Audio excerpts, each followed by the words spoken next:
Hello, my name is Cathy Meskel. I'm the founder of Support Our Soldiers. I would like to share with you today the Veterans War Monuments. This idea came to me a year and a half ago when I lost my dear friend Art Lindsay. Art was a World War II tail gunner. He was shot down in the North Sea, and when he passed away, I just wanted to honor him. And then also I decided to honor all the veterans in our town and also the veterans that have served past and present. It's really important that these men are not forgotten.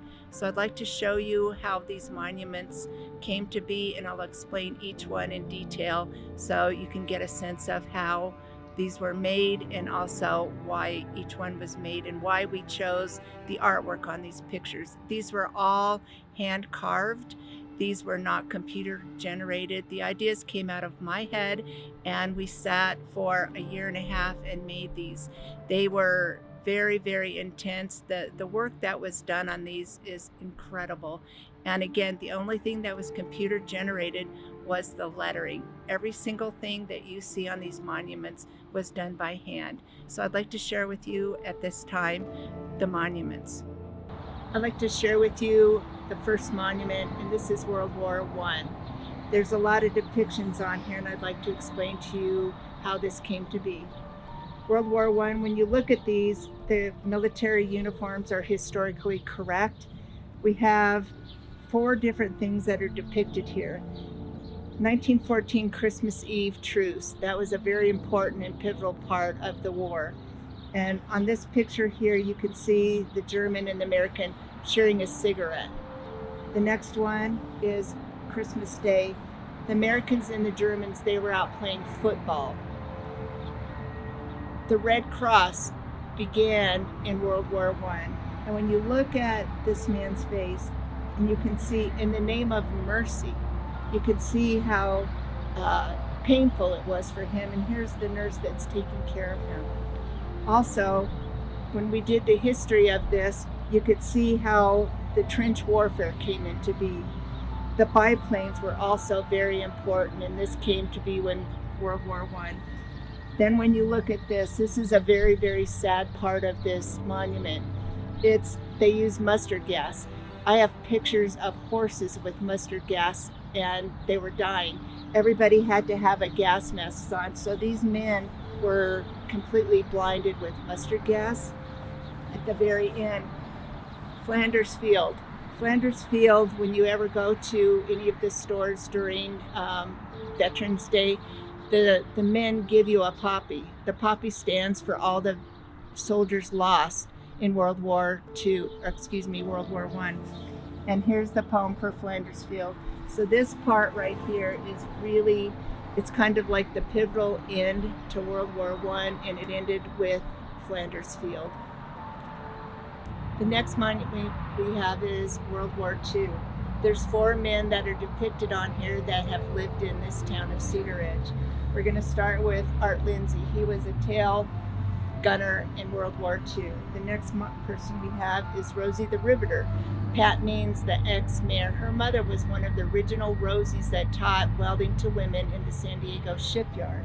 We also have Dick Wellington. He was in the 10th Mountain Division in Italy. The next one we have is Phil Ellsworth. He was a poet in this town, and he was very well reserved, as all these men were. We have the European Theater, and we also have the Pacific Theater. Normandy was a pivotal part of World War II. When we decided on this picture, we had to be very, very respectful of what we were going to show. As we all know, when these men got off the boat, they were going to their certain death. The next part was the Pacific Theater.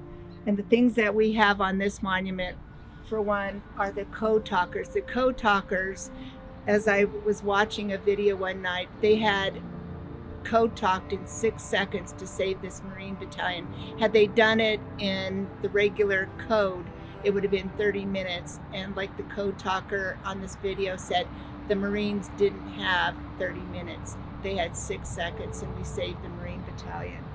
And this is just such a really cool monument.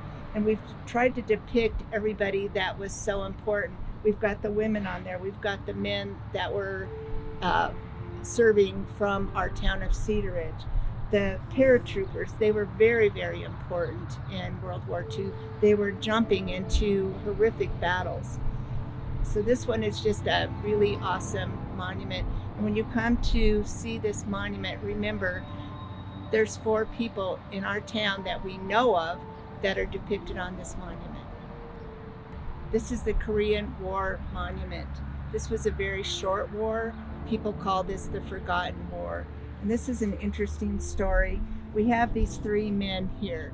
Emil Kapan, he was a Catholic priest, and he's the one that completely saved so many POWs in the freezing cold winter of Korea.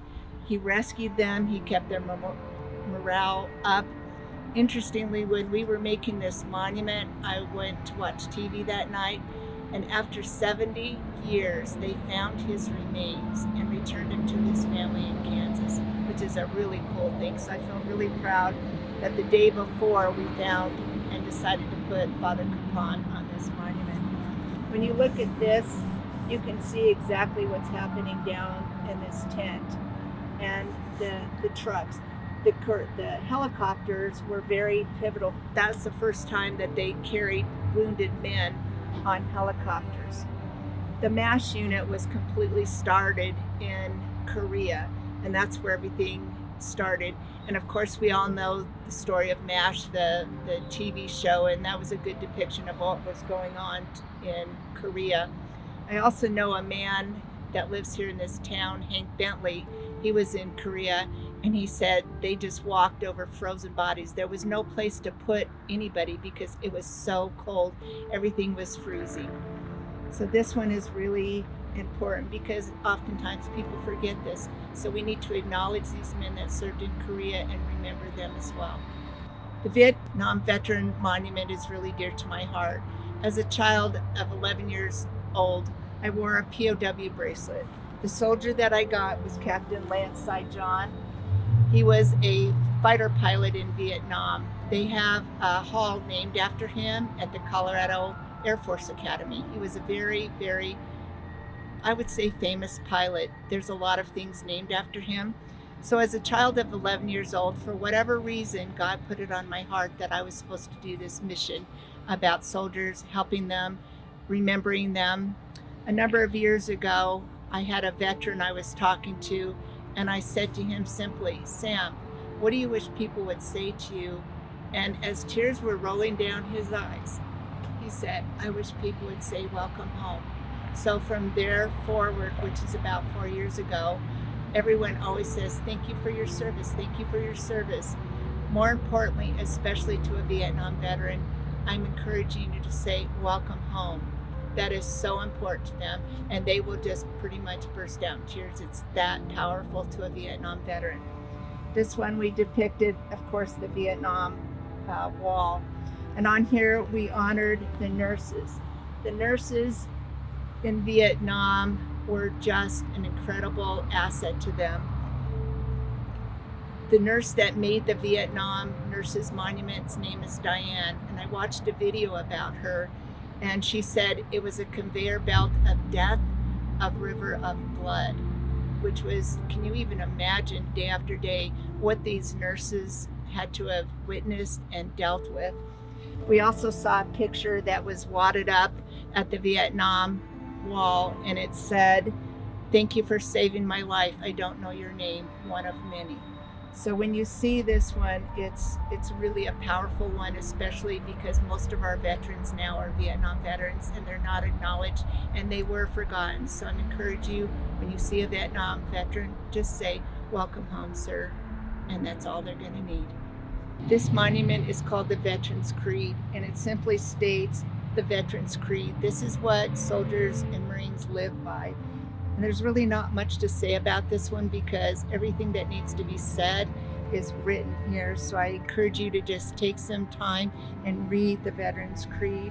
And here's some soldiers, and the angel is waiting for them. This one is a very powerful monument. This is actually the first one we did. And the minute I saw the pictures on this one, I was like, that's it. There's nothing more that needs to be said. It's the Veterans Creed. They live by it. Period. There's nothing more to be said about this. I honor them. This monument honors Desert Storm, Iraq, and Afghanistan. And it says, tie a yellow ribbon until they all come home. This is a really cool part of this monument to me personally. When I lived in Rifle all those years ago, right after the Gulf War started, my best friend and I tied yellow ribbons down the main street of Rifle. We were pulled over by the police and they said, what are you ladies doing? We said, we're tying a yellow ribbon until they all come home. And they were up for 7.5 years. We've got all of the things that happened during 9/11 depicted on here, everything that we could put on this monument with Iraq and Afghanistan. Of course, we have the Twin Towers. We have the firefighters. We're honoring the firefighters. Then we have the hit on the Pentagon. And of course, Flight 93, Todd Beamer, let's roll. Then you get down to the Scud missiles, and then the killing of bin Laden, the oil fields burning, the U.S. convoys going into Kuwait. You've got the statue of Saddam Hussein being pulled down, and then IEDs were used in Afghanistan. And this is a really cool thing, and I did not realize this, but to soldiers, they always say, I got your six. What that means is I got your back, so we really needed to put that in there.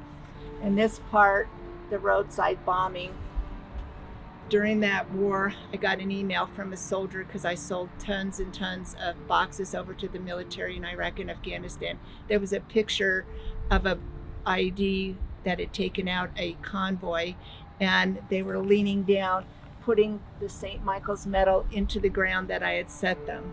So this one is very dear to me, and this depicts all of the soldiers that were injured and are still dealing with issues to this day. This monument is called Medals of Honor, and what I've tried to portray on this monument is to show the exact picture of what a medal looks like that a soldier has received for his service. And on each medal, you have the depiction of how you got that medal. So this is all historically correct, and we've done a lot of research on this. Captain Trevor Grover is the one that sent all this information to me. He serves in the United States Air Force, so it's really important. He did a lot of work with this. So when you read this and you see this, you'll know how a soldier got that. And the reason this was made is because so many people would say, my grandpa got a Medal of Honor, or my grandpa got a Bronze Star or Silver Star, and nobody knew how they got it or what it even looked like. So that's why I felt it was so important to show a picture of the medal and how your soldier received it. So this is a really cool one. So when you come up to this one, you'll realize how Grandpa got his medal, or your dad, or your uncle, or your brother. It'll tell you exactly and what it looked like. This monument is called Honoring the Fallen. And what we're trying to do is describe why the battlefield crosses are here. When you look at this, these are battlefield crosses. In every wartime scenario, when a soldier has been killed, they do this honoring, and it's with the boots, the gun, and the helmet, and the dog tags. When you look at this, each uniform is historically correct. The gun and the boots are correct. So each one of these depicts a war: World War I, World War II, Korea, Vietnam, Iraq, Afghanistan. And all of these are really a powerful statement when you look at them, because you know at this point what's happened. And then when you see goodbyes are not forever, goodbyes are not the end, they simply mean I'll miss you until we meet again. And we have the stairway going up to heaven waiting for the angel. On this monument in particular, we have Captain Will Du Bois. He was my son's best friend. He was shot down in Syria. So I called and asked his parents if I could depict Will on here. And he was killed December 1st, 2014. And because Will is on here, it doesn't mean he's the only important one. We must never forget and to honor all of those that have served our country and that have fallen. It's really important. And especially on Veterans Day and Memorial Day, just take a moment to pause, honor, and reflect. When you hear taps, it just doesn't mean that somebody has died. You just need to stop, honor, and reflect. Every night at 8 o'clock here in Cedaredge, taps plays from the top of my house. And literally the whole town stops. It's really important. And just please don't forget these men that have served and died for our country. That's why we have a free country. God bless these men and their families. When you visit my monuments, I invite you to please touch all of the artwork that's on here until you see how deep these were carved. Everything on here was carved with an X-Acto knife. The process was we got the marble, then a resist is put on top of it. And a resist is actually, it looks like a big brown Band-Aid. And then the pictures that I have chosen are burnished onto the resist. And then each one of them is hand carved. We spent thousands of hours on all of these, carving them with an X-Acto knife, if you can imagine. An X-Acto knife carving. The only thing on any of these monuments that's computer generated is the lettering. So until you touch it and feel it, you just can't realize the detail of the work that's been put into these. Secondly, I'd like to mention Colorado Stone Quarries. Without them, none of this would have happened. They donated the marble to me. It was just an incredible thing. I want you to all know that the marble that I have on my monuments came from the same quarry, marble quarry, that all of the monuments in Washington, D.C., we have the same marble, so I think that's pretty darn cool. And Lark, Abel, and Bridget, they are on my team. Lark was the one that did the artwork, and she did all the sandblasting. Bridget, we added to our team last I would say July, possibly. And her artwork just took this all to the next level. So without those two other women, the hundreds and really thousands of hours that have been put into this, none of this would have happened without them. It was a dream of mine that again came a year and a half ago. At the light in Cedaredge, I said to myself, I think I'll make a veterans monument. I only made not one, but I made 8. So I'm really proud of these, and I invite you to come and visit and share with your friends.